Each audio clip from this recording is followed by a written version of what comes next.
What's up, everybody? You already know who it is. It's Drop Guy Daryl, and I'm back at you guys with another banger. So, man, first and foremost, I want to say it feels good to be back in front of this camera. I apologize about the lack of videos this week, man. I've had a lot of stuff going on in my personal life, and hey, man, we back though. But hey, man, for this video, I want to talk about this article that I happened to come across. Now, I haven't read the article, but the title of the article was ranking the most underrated players in the NBA today. So, hey, I had to bring this to you guys. Shout out to Bleacher Report. And hey, before we do hop into this video, y'all already know what to do. Like the video, comment on the video, and hey, I appreciate all of the support. But let's switch over and let's get right into it.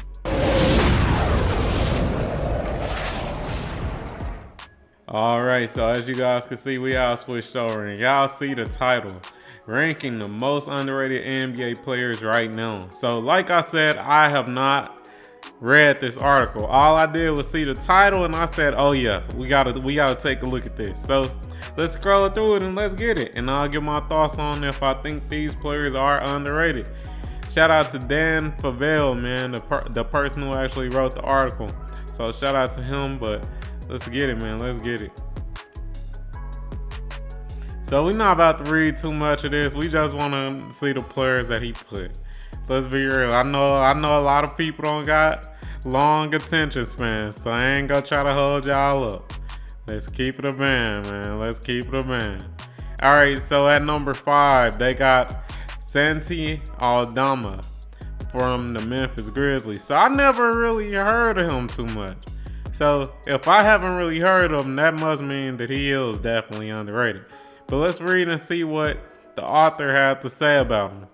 So it says, Santi Aldama is nowhere near a household name, and he may retreat even further outside the spotlight next season. The Memphis Grizzlies expanded his role last year out of necessity, drafting Zach Edey and having a healthy Brandon Clark on deck could eat into some of Aldama's minutes. All right. Now it continues on. It says that would be a shame because the 23-year-old is intriguing enough to take on more. Although his three-point clip dipped beneath 35% last season, Aldama hit enough of his triples to draw defensive attention. He drilled 36% of his catch and shoot trays and hit 38.2% of his wide open looks from downtown. His efficiency should improve with more reps besides a healthy defense dismantling Ja Morant. So, alright, seemed like he one of them big men who can, pretty much be somewhat of a jack of all trades offensively. He can hit the open three from what we read, and when it comes to the other stuff, of course, he a big man, so he can definitely drive the ball right here. Let me show you guys right here. It says that he can pump and drive and has a variety of finishes. So he does seem like an interesting piece, but I'm just going to take this author's, word on that. Because like I said, I never heard of him, so I can't really say he is underrated or overrated. But I'll just take his word on that. So let's continue. Let's see what other players they got on here. We don't need to read all that. Let's be real, man. All right. At number 4, Simone Petecchio. And he is playing for the Detroit Pistons. So let's see what they got to talk about when it comes to this man right here. So it says Simone Fontecchio stood out during his stint with the Utah Jazz last season, but he really popped after being traded to the Detroit Pistons, as he averaged about 15.4 points across 16 games while knocking down 53.9% of his twos and 42.6% of his 6+ 3-point attempts per game. Just to reiterate, he maintained this efficiency in Detroit. Hey, I can't lie. That's good shit. That's good shit. 42% from three, that's good shit. 53% from two, that's good shit. Hey, that's good, man. That's good. And when you really think about it, when it comes to this Detroit team, that's something they really need, is shooting. So, hey, hopefully Detroit utilize him the right way during this upcoming season. But that's definitely some nice statistics. So we'll read into it a little bit more, and then we go keep moving. This is something that I was just about to say, that the sample size isn't large enough. I know they said he only played like 16 games with him, so yeah, that ain't really a big sample size, but let's read into it. That sample size isn't large enough to declare Fontecchio's line his new normal, and he did struggle to maintaining his efficiency when coming off screens. But his overall scoring package is genuine and translatable, so cool. Oh, and he's 6'8" too. He's 6'8", okay. Cool. I like that. That's a nice one, though. I think that's a solid one. And then you're on a 2-year, $16 million contract, which is a great contract. That's a great contract for, a solid 15 to 16 points per game on great efficiency. Can't be mad at that. I like that pick. Let's keep moving. Naji Marshall for the Dallas Mavericks. Let's read into it, man. Let's read into it. So it says, Naji Marshall appeared poised to graduate from this discussion upon entering free agency this summer. Surely plenty of teams will line up to pay a 6'7" combo wing who just drained 38.7% of his triples and continues to tackle difficult defensive assignments. And that was one thing I was just about to say. I think that he's on this list just because he yields a decent 3-and-D player, man. He plays solid defense and he can hit his three. So, hey, I see why he's on this list. But let's scroll down. Let's continue. Marshall landed with the Dallas Mavericks on a 3-year deal that's closer to the room mid-level exception, annually $8 million, than the non-taxpayer MLE, $12.8 million. That likely speaks to a shifting financial landscape for the league's working-class player, but that's heavy-handed discussion for another day. All right. And I mean, that's pretty much all we really need to know. Let's be real. He is pretty much a quintessential 3-and-D player. Plays solid defense. Still fairly young at 26 years old. And he hits his three. I don't think we really need to read too much more into this. And I like this pick. I do like this pick. He is very underrated. I do like this pick. And for all the people who are expecting big names in this list, what do you expect? These are underrated players. You can't really expect big names on an underrated player list. For the people who are these people? But hey, let's keep it moving, man. I don't think we really need to read too much more into this. Ayo Dosunmu, definitely underrated. Plays pretty good defense, and just is somewhat of a jack of all trades in my opinion. But let's read into it, man.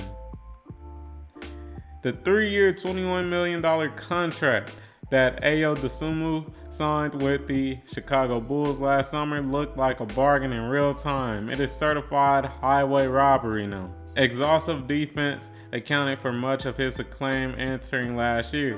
That remains true now. Standing 6'5" in shoes with a wingspan north of 6'10", Dosunmu can defend both guard spots and scale up to certain wings. But he's not tussling with afterthought covers either. 4 other players this past season split at least 20% of their defensive possessions against 1s, 2s, and 3s and spent about as much time on first and second options as Dosunmu while clearing 2,000 minutes, according to B-Ball Index. That is Malik Beasley, Mikal Bridges, Jaylen Brown, and Jaden McDaniels, who were, for the most part, all of them except Malik Beasley, they are all great defenders. And that's just a nice, group of players to be in a group with. Let's be real, man. That's a nice group of players to have your name mentioned with. They all, except Malik Beasley, are great defenders, and they all just, solid 3-and-D players, to be honest, besides Malik Beasley. But Beasley has gotten a little better defensively, so I'll give him that benefit of doubt. But, hey, man, let's continue. So, pretty much, I'm not going to read this whole paragraph, but pretty much what they're saying is that he shot 40% from 3, which is great. And he shot 38% on pull-up threes, which is also great. So, hey, man, great 3-and-D player. What else do we need to know? But let's keep moving, man. Let's keep moving. Aaron Wiggins from the OKC Thunder. Now, I ain't gonna lie, I ain't never heard of him. So, he must definitely be underrated.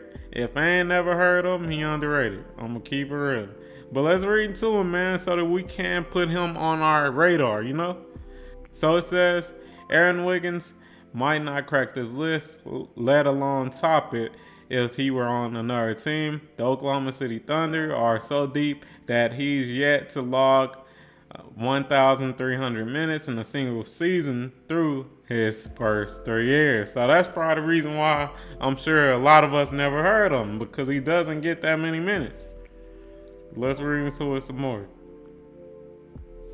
Removing Josh Giddey from the rotation could open some additional run next season if Alex Caruso wasn't now on the team, and if the Thunder didn't still have Isaiah Joe, Cason Wallace, and Lou Dort on the roster as well. Repressed playing time could be a problem for many. Not Wiggins, he seldom seems like he's struggling to find his rhythm, even when his shots aren't falling. Some might even argue that his low minutes bench role is responsible for his highest highs. It preserves his energy and manages his matchups at times. That's somewhat fair, but it's also something I'm not inclined to buy. All right, so let's see, man. Get to the point on what makes him underrated, man. That's what I'm trying to see. All right, so it says, rim pressure remains his calling card. Roughly 52% of his looks came inside a 4 feet last season, a share that rated at in the 94th percentile of his position. So pretty much he's a good driver. That's what it seems like it is, man. It seems like he's a good driver. He's good at, getting to the rim, probably getting fouls, things like that. All right, which is cool. And it looked like the OKC Thunder just re-signed him for a 5-year, $45 million contract, which is also nice. But, hey, man, that pretty much concludes this video, man. Y'all tell me what y'all think, especially the people who had teams in this video. Tell me what you think. Who do you feel like was the most underrated player on this list? I guess me personally, I gotta go with Wiggins just because I never heard of him. But hey, if you enjoyed this video, you already know what to do. Like the video, comment on the video, subscribe to the motherfucking channel, turn on notifications and all that good stuff, and I'm out. Peace.